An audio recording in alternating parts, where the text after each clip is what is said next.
Hello guys, welcome to our class. Sejam bem-vindos à nossa aula. Hoje nós iremos rever o conteúdo de gramática que fala sobre active and passive voice, que significa voz ativa e passiva, ok? Primeiro é importante falar sobre voz verbal, rapidamente, que em linguística ela refere-se à relação entre o sujeito e o verbo, sob o aspecto de quem recebe e quem pratica a ação. Na maioria dos casos, o sujeito na voz ativa é a entidade que efetua ou desencadeia uma ação e o objeto é a entidade que sofre passivamente algum efeito da ação. Então, resumindo, ativa é quem pratica, passiva quem recebe determinada ação. Vamos para as definições, não, né? Maneiras de utilizar. Active voice, ela é utilizada com maior frequência na língua inglesa, ela destaca o sujeito como autor da ação e a estrutura dela é muito básica. Você vai encontrar o sujeito, verbo auxiliar, to be, verbo principal e objeto, certo? Aqui no exemplo, Rodrigo is washing the car, sendo que Rodrigo é o sujeito, verbo auxiliar is, verbo principal washing e o objeto the car. É importante lembrar que eu estou utilizando is porque é Rodrigo, né? Rodrigo é he, então é ele. Se eu estivesse falando de ela, também seria is, mas se fosse eu, já seria am. Se fosse você, are, né? Que é you are. Então é importante que você tenha isso em mente, tá? Eu vou utilizar o verbo to be de acordo com a pessoa. Então aqui, active voice, uma frase na voz ativa, tranquilo.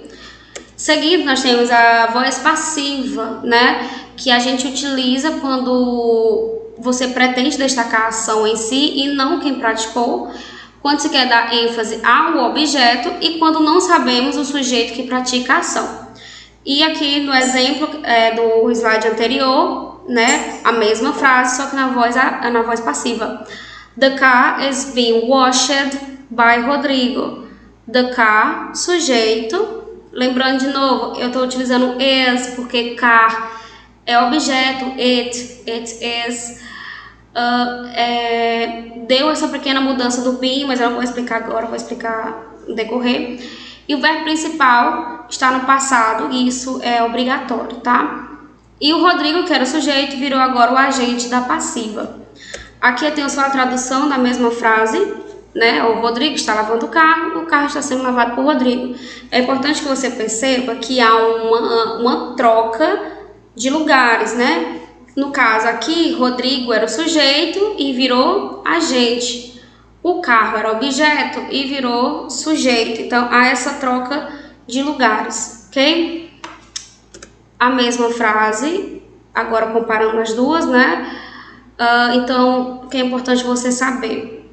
O verbo da frase, o verbo principal da frase, quando você mudar, né, da voz ativa para passiva, ele sempre vai estar no passado. Aqui terminava com ing, mas aqui vai terminar com ed, né? Então, washing fica washed. Eu não vou utilizar verbos irregulares para não dificultar a vida de vocês. Então, eu vou deixar assim normal, ok? Outra coisa importante, aqui é quando tem a ausência do sujeito.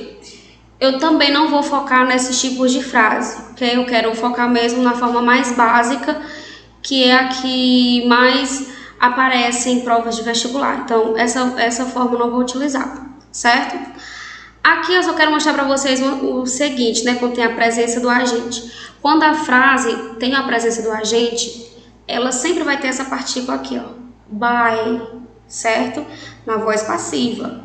Então é importante você também lembrar desse pequeno detalhe. Ó, transformação, voz ativa para passiva. O sujeito da voz passiva, agora é o objeto da voz ativa.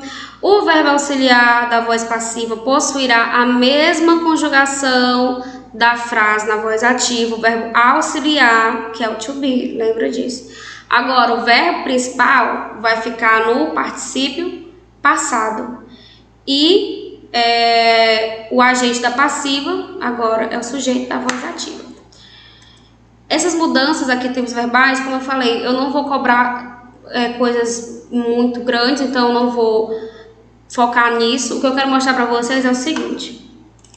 Aqui eu tenho aquela mesma frase, né, do Rodrigo. E aqui eu tenho 3 formas diferentes de como você vai fazer essa transformação. Aqui eu tenho uma frase no presente simples, né? Rodrigo washes, a terminação aqui, ó. Rodrigo washes the car. Rodrigo lava o carro. Como é que eu transformo para a voz passiva? Lembra, eu tenho que colocar o verbo to be. The car is washed by Rodrigo, certo? Então, o verbo principal sempre no passado e o is, verbo auxiliar, ok? Lembrando que esse verbo aqui, ele é de acordo com esse, tá? Presente, presente. Seguindo, o que tinha lá no slide, Rodrigo is washing the car. Rodrigo está lavando o carro. Nesse caso, exclusivamente, você tem que adicionar isso aqui, ó. Being. The car is being. Aí de novo, ó. Washed, sempre no passado. By Rodrigo. Por quê? Porque aqui eu utilizei o verbo com ing no final, né? Presente contínuo. E lembra, o verbo auxiliar acompanha a conjugação do verbo principal na primeira frase, certo? Então, quer dizer que você sempre vai utilizar o being quando você for transformar uma frase com ing para passiva, ok? E por último, eu tenho uma frase que já está no passado. Então, como é que eu faço? Aqui é moleza, ó, ela já está no passado, ela já tem um ed no final, certo? Então, aqui você também já sabe que vai ficar ed, porque independente de qualquer coisa, o verbo principal fica no passado. E aqui vai ter o quê? O verbo to be, que no caso vai ser was. E por que é o was? Porque was é o passado do verbo to be, que é is, ó.